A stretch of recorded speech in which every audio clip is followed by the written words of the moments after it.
الحمد للہ وکفى وسلام علی عباده الذین اصطفى اما بعد فاعوذ باللہ من الشیطان الرجیم بسم اللہ الرحمن الرحیم قل یا عبادی الذین اسرفوا علی انفسهم لا تقنطوا من رحمت اللہ ان اللہ یغفر الذنوب جمیعا انہ هو الغفور الرحیم۔ صدق اللہ العظیم۔ یہ آیت کریمہ اس وقت نازل ہوئی جب بعض کفار مکہ اور مشرکین مکہ اسلام میں تو داخل ہونا چاہتے تھے، لیکن اپنے سابقہ گناہوں کی وجہ سے یہ سوچ رہے تھے کہ ہم نے ماضی میں اتنے گناہ کیے ہیں کہ شاید اللہ تبارک و تعالی معاف نہ فرمائے۔ تو اللہ تبارک و تعالی نے اپنے پیارے حبیب صلی اللہ علیہ وسلم کو حکم دیا کہ اے نبی جی کہہ دیجئے کہ میرے ان بندوں نے جنہوں نے اپنی جانوں پر ظلم کیا ہے وہ اللہ کی رحمت سے مایوس نہ ہوں۔ لا تقنطوا من رحمت اللہ، کہ تم لوگ اللہ کی رحمت سے مایوس مت ہو۔ ان اللہ یغفر الذنوب جمیعا، بے شک اللہ تعالی تمام گناہوں کو معاف فرما دے گا۔ انہ هو الغفور الرحیم، بے شک اللہ تبارک و تعالی بڑا معاف کرنے والا اور رحم کرنے والا ہے۔ پیچھے ہم نے آپ کے سامنے یہ بات عرض کی تھی کہ جب انسان کی روح بیمار پڑتی ہے تو اس سے طرح طرح کے گناہوں کا صدور ہوتا ہے۔ عقل مند انسان تو وہ ہے کہ جو گناہ کرنے کے بعد میں جلد سے جلد توبہ کر لے، کیونکہ بشری تقاضا ہے کہ انسان سے گناہ کا صدور ہو ہی جاتا ہے، کیونکہ جس مخلوق سے بالکل بھی گناہ نہ ہو وہ فرشتے ہیں، اور جن سے بالکل بھی نیک اعمال نہ ہو، نیکی نہ ہو، سراسر گناہ کے کام ہو، وہ شیاطین ہیں، اور جس سے نیکی اور بدی دونوں طرح کے کام ہوں وہ انسان ہیں۔ تو عقل مند انسان وہ ہے جو گناہ کے بعد میں توبہ کر لیتا ہے، اور جو انسان توبہ نہیں کرتا تو پھر وہ گناہوں کے دلدل میں پھنس جاتا ہے۔ تو بہت سے بھائی ایسے بھی ہوتے ہیں کہ جو گناہ کے صادق ہو جانے کے بعد میں اللہ کی رحمت سے مایوس ہونے لگتے ہیں، اور یہ سمجھنے لگتے ہیں کہ ہم نے اپنی جان پر بہت بڑا ظلم کیا، بہت سے گناہ کیے، شاید کہ اللہ تبارک و تعالی ہمیں کبھی معاف نہ کرے گا۔ ہمیشہ یہ بات یاد رکھنی چاہیے کہ اللہ تبارک و تعالی کی رحمت بڑی وسیع ہے۔ ہمارے گناہ چاہے سمندر کے جھاگوں کے برابر ہوں۔ حدیث پاک کے اندر آتا ہے کہ اے انسان، اگر تیرے گناہوں سے زمین اور آسمان کا خلا پر ہو جائے، اس کے باوجود بھی تو میرے در پر آ کر ایک مرتبہ یہ کہہ دے کہ اللہ میری توبہ مجھے معاف کر دے، تو مجھے اپنی عزت و جلال کی قسم میں تیرے تمام گناہوں کو معاف کر دوں گا۔ یہ اللہ کی رحمت ہے، اور اللہ تبارک و تعالیٰ نے بے شمار انسانوں کو بڑے بڑے گناہوں کے باوجود معاف کیا ہے۔ چنانچہ حدیث کی کتابوں میں ایک واقعہ لکھا ہوا ہے کہ بنی اسرائیل میں ایک شخص تھا، اس نے بہت گناہ کیے، یہاں تک کہ وہ اپنی زندگی میں بڑے بڑے گناہوں کو انجام دے چکا تھا۔ حضرت موسیٰ علیہ السلام کے زمانے کا واقعہ ہے کہ حضرت موسیٰ علیہ السلام کی قوم پر قحط نازل ہو گیا اور بارش نہیں ہوئی، تو حضرت موسیٰ علیہ السلام اپنی قوم کو لے کر اللہ کے دربار میں پہنچے اور اللہ سے بارش کے لیے خوب دعا کی، تو اللہ تبارک و تعالیٰ کی جانب سے حضرت موسیٰ علیہ السلام پر یہ وحی نازل ہوئی کہ اے موسیٰ، تمہارے درمیان میں ایک ہمارا نافرمان بندہ ہے جس سے ہم ناراض ہیں، اگر وہ آپ کے درمیان سے چلا جائے تو ہم بارش نازل کر دیں گے۔ حضرت موسیٰ علیہ السلام نے یہ حکم نازل ہونے کے بعد میں قوم کے درمیان میں اعلان کر دیا، تو وہ بندہ جو گناہ کیے ہوئے تھا اس نے اپنی گردن نیچی جھکائی اور اللہ کی طرف لو لگائی۔ اللہ تبارک و تعالیٰ سے کہا کہ اللہ، میں نے اب تک بہت گناہ کیے اور تو اب تک میرے گناہوں کو چھپاتا رہا، کوئی نہیں جانتا تیرے علاوہ کہ میں گناہ گار ہوں، لہٰذا آج اگر میں مجمع سے نکل کر جاؤں گا تو سب کے سامنے میرے گناہ ظاہر ہو جائیں گے اور یہ بات ظاہر ہو جائے گی کہ یہ انسان بہت بڑا گناہ گار ہے۔ اے اللہ، جس طرح سے تو نے اب تک ستاری کا معاملہ فرمایا ہے، میں آج تیرے در پر سچی پکی توبہ کرتا ہوں، مجھے معاف کر دیجیے۔ چنانچہ اللہ تبارک و تعالیٰ سے اخلاص کے ساتھ اس بندے نے معافی مانگی تو اللہ تبارک و تعالیٰ کی رحمت جوش میں آئی، اللہ تبارک و تعالیٰ نے اس کو معاف کر دیا اور ادھر بارش پڑنی شروع ہو گئی۔ مجمع حیران ہے کہ کوئی شخص نکل کر گیا بھی نہیں اور بارش پڑنی شروع ہو گئی۔ حضرت موسیٰ علیہ السلام کو ابھی تو یہ حکم ملا تھا کہ آپ کے درمیان میں ایک نافرمان بندہ ہے، جب تک وہ نہیں نکل جاتا اس وقت تک بارش نہیں ہوگی، یہاں سے کوئی انسان تو گیا نہیں۔ چنانچہ حضرت موسیٰ علیہ السلام نے اللہ کے دربار میں یہ عرض کی کہ اللہ، ہمارے درمیان سے تو کوئی بندہ گیا نہیں، لہٰذا وہ کون بندہ ہے کہ جس نے اتنے گناہ کیے تھے اور پھر تو نے اب اس کے ہوتے ہوئے بارش بھی برسا دی؟ تو اللہ تبارک و تعالیٰ نے فرمایا کہ اے موسیٰ، جب وہ گناہ گار تھا، ہماری نافرمانیاں کر رہا تھا، ہم نے اس وقت میں اس کے عیبوں کو ظاہر نہیں کیا جبکہ ہم اس سے ناراض تھے۔ اب اس نے سچی پکی توبہ کر لی، ہمیں راضی کر لیا، اب ہم اس سے راضی ہو گئے،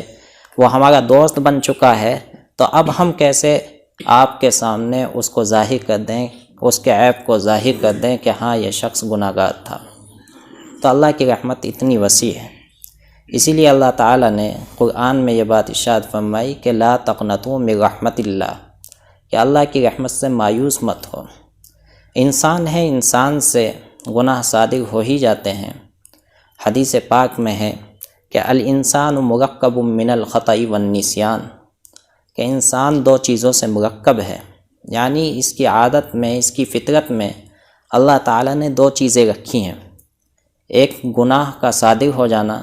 دوسرے بھول چوک کا پیدا ہو جانا۔ چنانچہ انسان سے ہی گناہ صادر ہوتے ہیں اور انسان ہی بہت سے کاموں کو بھول جاتا ہے۔ اس لیے اگر انسان سے کوئی گناہ صادر ہو جائے تو پھر اللہ تبارک و تعالیٰ کی طرف متوجہ ہونا چاہیے، اللہ تبارک و تعالیٰ سے سچی پکی توبہ کرنی چاہیے۔ اگر کوئی گناہ صادر ہو جائے تو تنہائی میں اللہ تبارک و تعالیٰ کے دربار میں رو لے، گڑ گڑا لے، اللہ کو راضی کر لے۔ یقیناً زندگی میں رہتے ہوئے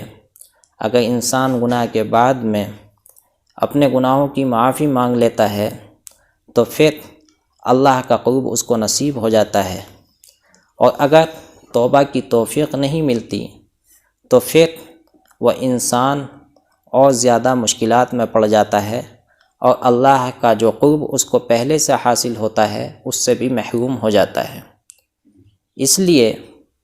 ہمیں چاہیے کہ کبھی اگر طبیعت کے تقاضے کی بنیاد پر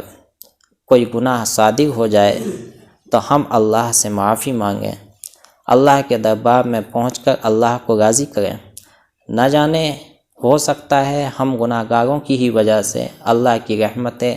اس زمین پر نازل ہونے سے رکی ہوئی ہوں، ہو سکتا ہے اللہ ہمارے گناہوں سے ناراض ہو کر دوسرے بندوں پر بھی اپنی رحمت نازل نہ کر رہا ہو،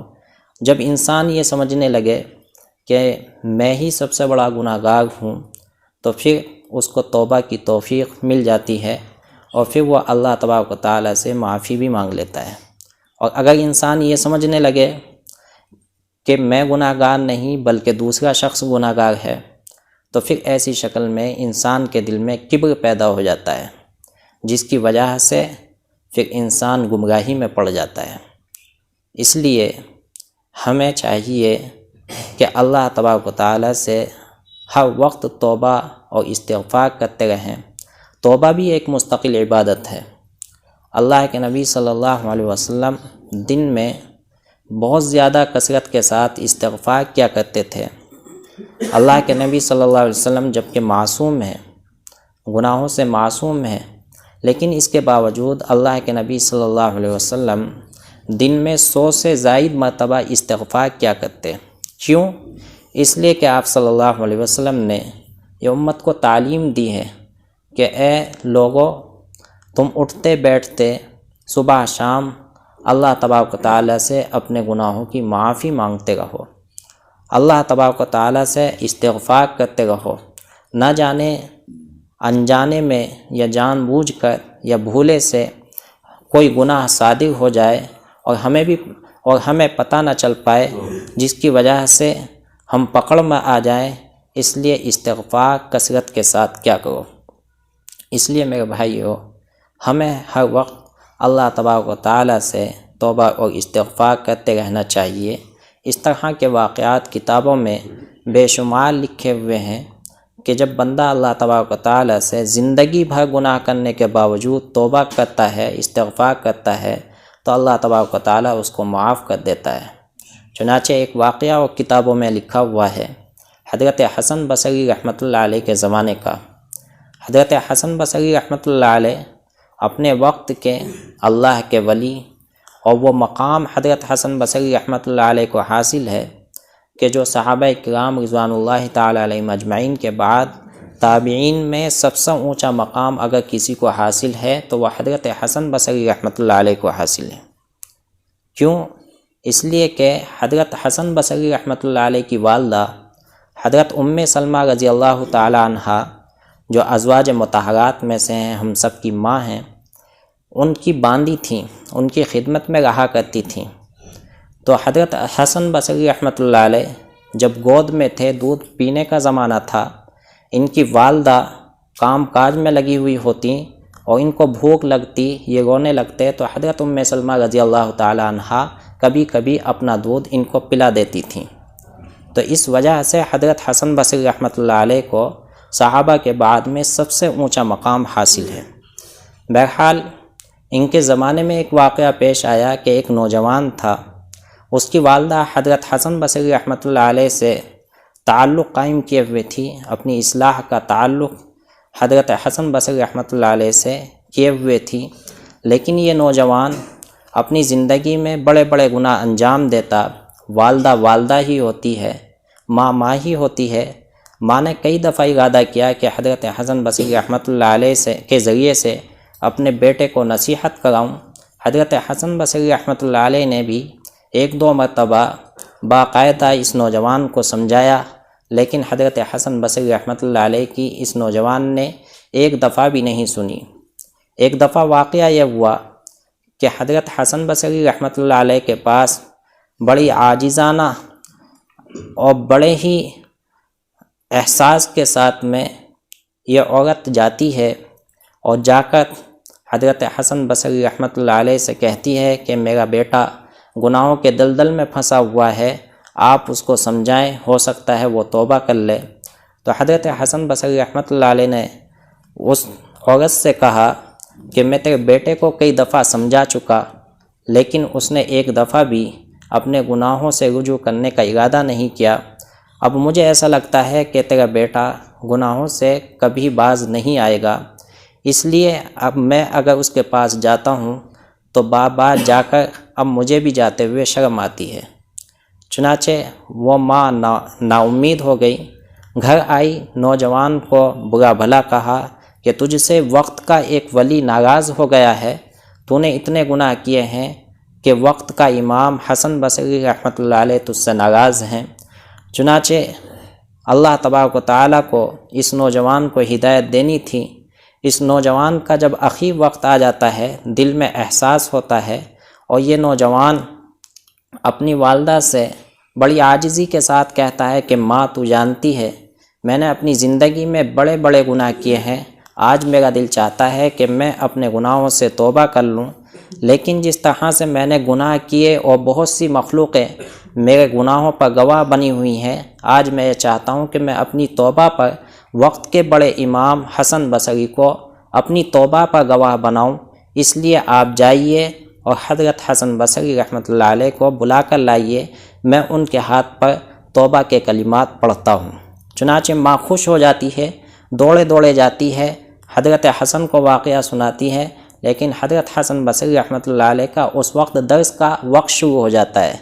جس کی وجہ سے حضرت حسن بصری آنے سے اپنے نہ آنے کا اظہار کر دیتے ہیں۔ ادھر ماں مایوس ہو کر آتی ہے اور بیٹے سے کہتی ہے کہ وقت کے امام نے آنے سے منع کر دیا ہے۔ چنانچہ اس نوجوان نے اخیر وقت میں اپنی ماں سے کہا کہ ماں میں نے بہت گناہ کیے، کوئی مجھ سے ملاقات کرنے کے لیے تیار نہیں، کوئی آنے کے لیے تیار نہیں، چنانچہ میں اخیر وقت میں تمہیں 3 باتوں کی وصیت کرتا ہوں اور ان کو ضرور کر دینا۔ پہلی وصیت یہ کہ جب میرا انتقال ہو جائے تو میرے پیروں میں رسی ڈال کر گھسیٹتے ہوئے باہر سڑک تک لے جانا اور سڑک پر میری میت کو ڈال دینا، اس لیے کہ میں نے اپنی زندگی میں ایسے ایسے گناہ کیے کہ جس کی وجہ سے میں انسان کہلانے کے لائق نہیں، لہذا جس طرح کتے کو مرنے کے بعد میں گھسیٹ کر سڑک پر ڈال دیا جاتا ہے، اسی طرح سے مجھے بھی ڈال دیا جائے۔ دوسری وصیت یہ کرتا ہوں کہ جب میں مر جاؤں تو مرنے کے بعد میں مجھے غسل نہ دینا، مجھے کفن نہ دینا، بلکہ یوں ہی میری لاش کو چھوڑ دینا تاکہ بعد میں پرندے میری لاش کو نوچ نوچ کر کھائیں۔ اور تیسری وصیت یہ کہ میری نماز جنازہ نہ پڑھنا۔ یہ کہہ کر اس نوجوان نے اللہ کی طرف رجوع کیا، اللہ تبارک و تعالیٰ سے لو لگائی کہ اللہ تو جانتا ہے میں نے اپنی زندگی میں بہت گناہ کیے، کوئی بھی انسان مجھ سے خوش نہیں، آج میں اپنے گناہوں کی معافی مانگتا ہوں، اے اللہ تو مجھ کو معاف فرما۔ یہ کہنا تھا، ادھر روح پرواز کر گئی، اور ادھر ماں نے وصیت کے مطابق اس نوجوان کے پیروں میں رسی باندھ کر اس کو گھسیٹنا شروع کر دیا، دروازے تک پہنچی۔ ادھر حضرت حسن بصری رحمۃ اللہ علیہ کو الہام ہوا کہ اس شہر کے اندر کسی اللہ والے کا انتقال ہو گیا ہے، دل میں بار بار یہ بات آتی ہے کہ وہاں پہنچا جائے، اس کو غسل دیا جائے، کفن دیا جائے اور نماز جنازہ پڑھی جائے۔ چنانچہ شہر کے اندر نکلے، جب نکلتے ہیں تو دیکھتے ہیں کہ ایک نوجوان جس کی ماں اس کے پیروں میں رسی باندھ کر اس کو گھسیٹ رہی ہے، اس کو دیکھ کر دل میں یہ احساس ہوا کہ یہی نوجوان ہے جو اللہ کا ولی ہے۔ اس نوجوان کو دیکھ کر اس کی ماں سے حضرت حسن بصری نے کہا کہ اے عورت رک جا، یہ کوئی عام انسان نہیں ہے، یہ اللہ کا ولی ہے، اللہ کا دوست ہے، اس لیے اس کو ہم نماز جنازہ بھی پڑھائیں گے، غسل بھی دیں گے، کفن بھی دیں گے، اس لیے اس کے ساتھ ایسا معاملہ نہ کیا جائے۔ اس لیے کہ میرے دل پر یہ بات آئی ہے کہ اگر اس شخص کی نماز جنازہ نہیں پڑھی گئی تو اللہ تبارک و تعالیٰ ہو سکتا ہے مجھ سے میرا جو ولایت کا مقام اللہ نے مجھے عطا فرمایا ہے، جو اللہ کا قرب مجھے حاصل ہوا ہے، کہیں ایسا نہ ہو کہ یہ مقام اللہ تبارک و تعالیٰ مجھ سے چھین لے۔ تو ایک نوجوان نے اخیر وقت میں ایسی توبہ کی کہ وقت کا امام اور اللہ کا ولی اس بات کا خطرہ محسوس کر رہا ہے کہ اگر اس شخص کی نماز جنازہ نہیں پڑھی گئی تو اللہ تبارک و تعالیٰ اس سے اس کا ولایت کا مقام چھین لے گا۔ اس لیے میرے بھائیو، اللہ تبارک و تعالیٰ تو چاہتا ہی یہ ہے کہ اللہ کے در پر آیا جائے، اللہ سے معافی مانگی جائے، اللہ سے توبہ استغفار کیا جائے۔ حدیث کے اندر آتا ہے کہ اللہ تبارک و تعالیٰ آخری شب میں آسمان دنیا پر تجلی فرماتے ہیں اور یہ آواز لگاتے ہیں، ہے کوئی جو اپنے گناہوں کی معافی مانگنے والا ہو اور میں اسے معاف کروں؟ ہے کوئی روزی مانگنے والا کہ وہ روزی مانگے اور میں اس کو روزی عطا کروں؟ ہے کوئی اولاد چاہنے والا کہ وہ مجھ سے اولاد مانگے میں اس کو اولاد عطا کروں؟ اللہ تبارک و تعالیٰ سے دعا کیجئے کہ اللہ تبارک و تعالیٰ ہمیں اپنی زندگی میں اپنے گناہوں سے توبہ کرنے